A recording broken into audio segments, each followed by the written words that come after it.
Assalamu alaikum wa rahmatullahi wa barakatuhu.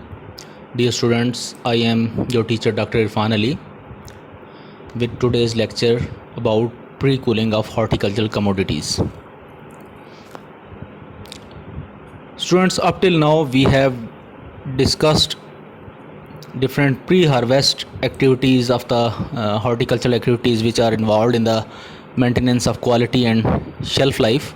We also discussed about harvesting practices that are being practiced in Pakistan and different developed countries in order to minimize the losses during harvest and after harvest. So dear students, now we will discuss about the pre-cooling activities or pre-cooling process, that is one of the most important practices after harvest, which is a key component in the preservation of quality for perishable fresh produce in post-harvest systems.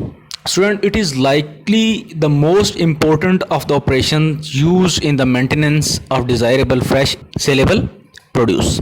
So we will discuss about its definition, its importance, its advantages, and then different systems that are being used for pre-cooling the horticultural commodities. First of all, we will like to discuss the definition of the pre-cooling. Pre-cooling is defined as the removal of field heat from freshly harvested produce in order to slow down metabolism and reduce the deterioration prior to transport or storage. Student, now we come to the importance of the pre-cooling, and it should be kept in mind that one of the most important factors affecting the post-harvest life and quality of fruit and vegetable is the temperature. Quality loss after harvest occurs as a result of physiological and biological processes, and the rate of which are influenced primarily by a product temperature. As the maintenance of market quality is of vital importance to the success of horticulture industry, it is necessary not only to cool the product but to cool it as quickly as possible after harvest. Student, pre-cooling is also called as preliminary cooling. Sometimes it is referred as preliminary cooling.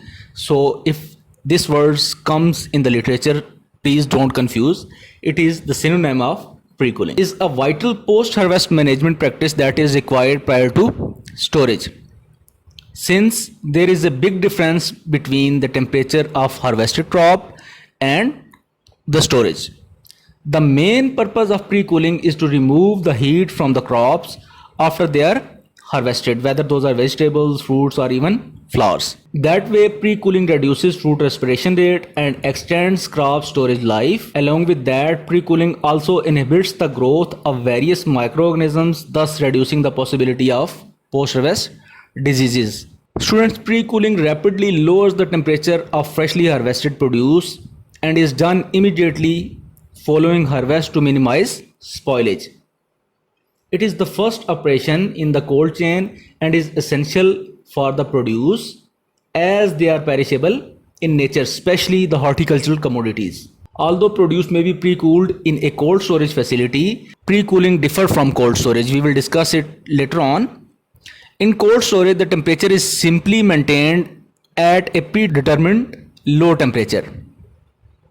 If the cold storage facility is to double as a pre-cooling facility, higher refrigeration capacity is required, as well as appropriate provisions for pre-cooling and handling of the produce is also required. The main beneficiary of pre-cooling is the grower, as it allows him to sell the produce at the most appropriate time and at the time of the competitive price. Consumers and general economy also benefits through adoption of proper post-harvest handling procedures through improved post-harvest quality, lower real cost of fruit and vegetable through reduction of losses and spoilage. Student, field heat can cause rapid deterioration of some horticultural crops, and therefore it is desirable to remove this heat as quickly as possible after harvesting. When it comes to produce quality, Every minute counts, and that pre-cooling is among the most cost-effective and efficient quality preservation method available to commercial crop produces. We will here take the example of strawberries. You can see here a graph that is showing the time after harvest and the losses. Students, strawberries experience increasing deterioration losses as delays between harvesting and cooling exceeds 1 hour. You can see from the graph, and the effects of the delay on cooling of strawberry is very clear in this figure. From the figure, it can be seen that even after a short time of 2 hours at 30 degrees centigrade, only 80% of the strawberries are considered as marketable, while 20% are already lost, which represent an apparent loss of approximately 10% or 10 to 20% by not cooling the produce immediately after picking.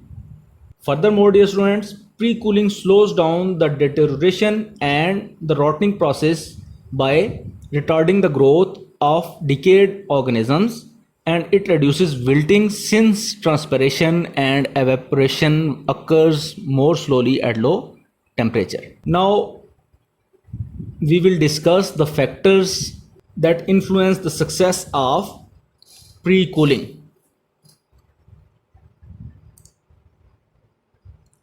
So, students, the time between the harvest and pre-cooling, initial crop temperature before pre-cooling, are the two main factors that affect the success of the pre-cooling.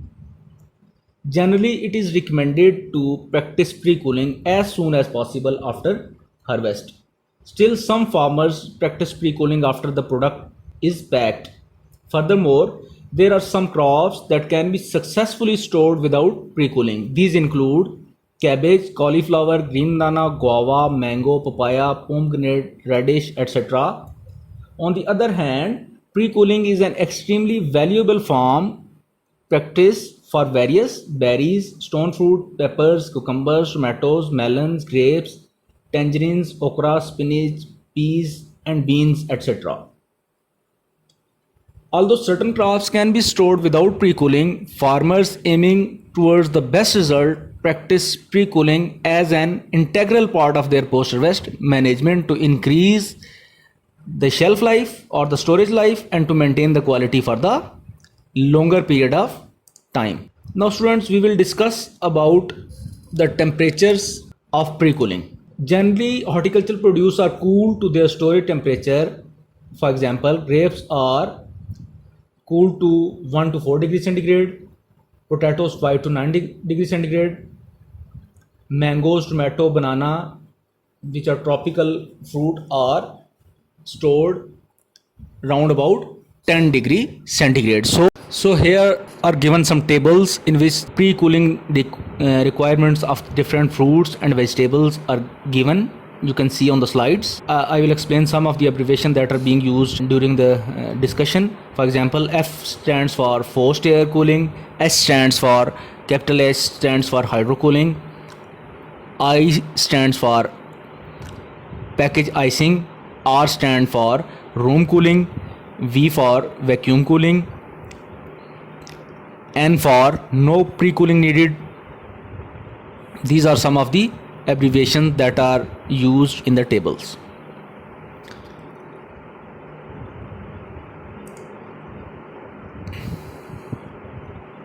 Now students, we will discuss about the advantages of pre-cooling. First of all, as we have discussed that cold storage and pre-cooling is a different technology. So if we don't pre-cool the produce and place it in the cold storage, it will increase the burden on the cold storage capacity. Furthermore, it will take a longer time to lower the temperature.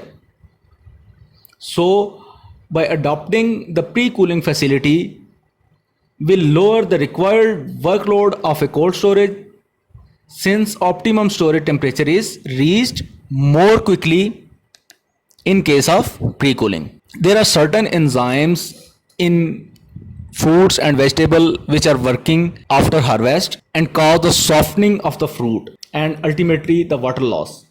So the pre-cooling immediately reduces or minimizes the activity of these enzymes, thus helps in maintaining the quality and improvement in the shelf life or storage life. Number 3 is restricting and minimizing respiratory activity, thereby conserving the weight of the produce. The rate of deterioration after harvest is closely related to the respiration rate of the harvested product.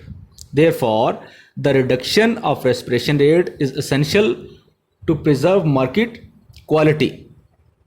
Since the rate of respiration is influenced by the temperature, pre-cooling to remove the field heat before storage will reduce the respiration rate and hence deterioration will decline accordingly. For example, reduction in temperature of 9.5 degrees centigrade in grapes half the rate of respiration and double their keeping quality. This was only example of grapes. Similar kind of benefits or advantages can be achieved in other fruits and vegetables. Number 4th advantage is that the increase in the rate of deterioration is related to the metabolic processes of the crop. Within the plant temperature range, the rate of deterioration increases logarithmically with increasing temperature. Metabolic rate double for each 10 degrees centigrade rise in temperature. From these reports, it can be seen that the quicker the temperature is reduced, the lesser loss that can occur. Hence, pre-cooling is essential in order to reduce metabolic changes such as enzymatic activity and to slow the maturation of perishable produce. Number 5th one is pre-cooling prevents the microbial growth such as bacteria and fungi, thereby decreasing the rate of decay. Number 6th is decreasing the rate of ethylene production and the impact on ethylene sensitive produce. The reduction in the temperature has added advantages on the production and sensitivity of the produce to ethylene that accelerates ripening and senescence. Ethylene is a plant hormone that already have been discussed in one of the previous lectures, which is related to ripening. So the pre-cooling reduces the activity of ethylene, hence slows down the process of ripening and ultimately the deterioration. Therefore, the faster and more promptly the field heat and hence temperature is reduced after harvest, the quicker these deteriorative processes are retarded and hence the more of the initial quality can be maintained. Students, one of the disorders that is related to the storage of the fruits especially is chilling injury. We will discuss chilling injury in detail in the coming lectures. One of the added advantage of the pre-cooling is that it delays chilling injury for certain fruits, and this chilling injury affects the quality badly. Last but not least is that increasing the daily intake into storage facility is also one of the biggest advantages of pre-cooling, which should not exceed 10% of its cooling capacity if producer is not pre-cooled. Mean that it will add to the load on the storage facility if we do not pre-cool the commodity. Student, now we will discuss about the principles of cooling. Number 1 is the temperature that should be in the range of 0 to 14 degrees centigrade. I have discussed earlier that can vary from commodity to commodity depending upon their nature. Second one is the reduction of temperature or removal of field heat via different means. These can be even direct cooling methods or indirect cooling method. In direct cooling method, we use cold water, ice and their mixture as heat sink medium, while in indirect cooling method we use cold air and cold metal as heat sink medium. This is the main difference between direct and indirect cooling methods. So now we will discuss that what are the factors that are involved in selecting the pre-cooling method. Student, there are several methods that can be chosen to pre-cool the commodity. Which method is the most suitable choice depends upon various factors, of which some will be discussed. Number one is the produce characteristics. For example, characteristic of the produce such as chilling, sensitivity, or the need for rapid heat removal lead to differing cooling requirements, making methods more or less suitable. Products also differ in their flow capacity. The faster the products can be cooled down, the better. Some methods cannot be tolerated by some fruits and vegetables. For example, if they cannot get in contact with water. Second one is the packaging. The way produce is being packaged makes pre-cooling method more or less suitable. Also, the nature of the packaging is one of the main factors that affect the choice of pre-cooling methods. Third one is the scale, size of operations, amounts of the produce to be cooled. Fourth one is efficiency. Depending on the circumstances, some methods will be more energy efficient than others. Fifth one is skilled labor. Methods require various level of skill and trained personnel. The availability of such trained persons has to be considered. The next one is economic viability. The price of pre-cooling methods differ and have to be considered in mind before the selection. This is true with regards to investment as well as running cost, for example electricity. In general, the cost of pre-cooling method have to be justifiable with regards to product volume and the increase in product value in order to make economic sense. Students, regardless of which method is used, the process should always be monitored in order to ensure that pre-cooling is achieved in the most efficient way. Depending on method and product at hand, produce will cool at different rates.